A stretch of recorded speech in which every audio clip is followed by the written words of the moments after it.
Ilmu Politik Universitas Mangkaraya.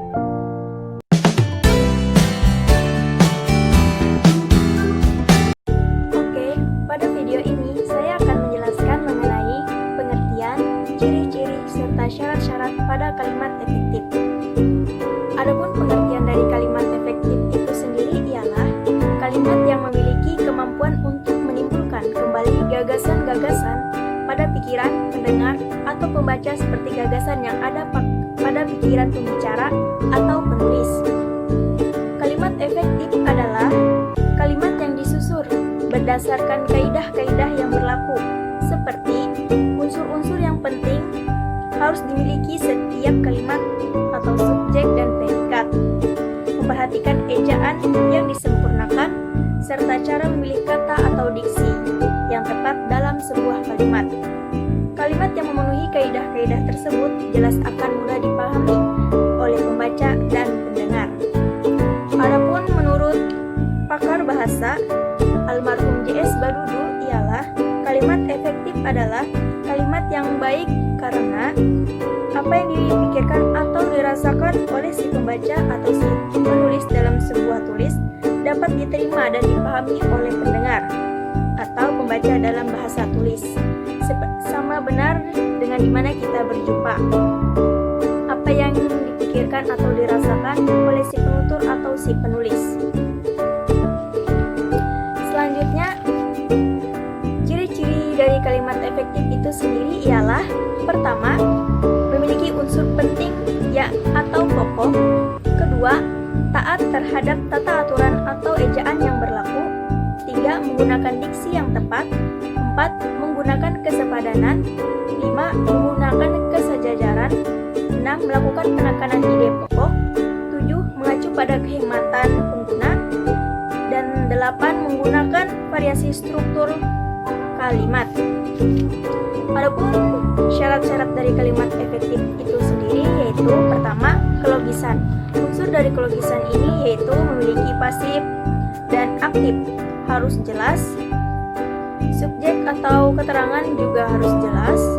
Pengantar kalimat dan predikat harus jelas. Induk kalimat dan anak kalimat harus jelas. Subjek tidak ganda. Predikat tidak didahului dengan kata yang. Kedua, keparalelan. Predikat kalimat menjemuk setara rapatan harus paralel. Artinya, jika kata kerja harus menggunakan kata kerja semuanya, dan jika kata benda juga harus menggunakan kata benda semuanya. Ketiga, ketegasan. Unsur-unsur yang ditonjolkan diletakkan di awal kalimat, membuat urutan yang logis. Keempat, kehematan. Kehematan adalah penggunaan kata-kata secara hemat, tetapi tidak mengurangi makna atau mengubah informasi. Kelima, ketepatan. Ketepatan adalah pemakaian diksi atau kata harus tepat. Keenam, kecermatan. Cermat ialah kalimat yang dihasilkan tidak menimbulkan tafsir ganda atau harus tepat dikriminasi. Prinsip kecermatan berarti cermat dan tepat menggunakan makna diksi. Ketujuh, kepaduan. Kepaduan ialah informasi yang disampaikan itu tidak terpecah-pecah. Kedelapan, kesejajaran.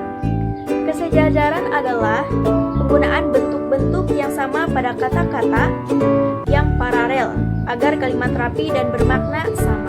Kesejajaran adalah kalimat yang diperlukan. Kesembilan, keharmonisan.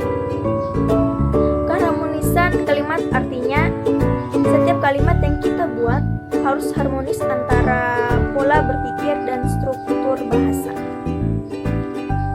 Adapun tambahan dari penjelasan ini yaitu penerapan setiap kata pada kalimat efektif. Pertama, kalimat efektif dan penerapan pada EYD. Kedua, penerapan kalimat efektif dan kalimat kata atau diksi.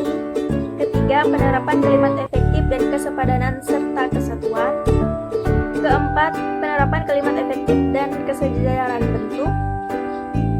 Kelima, penerapan kalimat efektif dan penekanan ide pokok.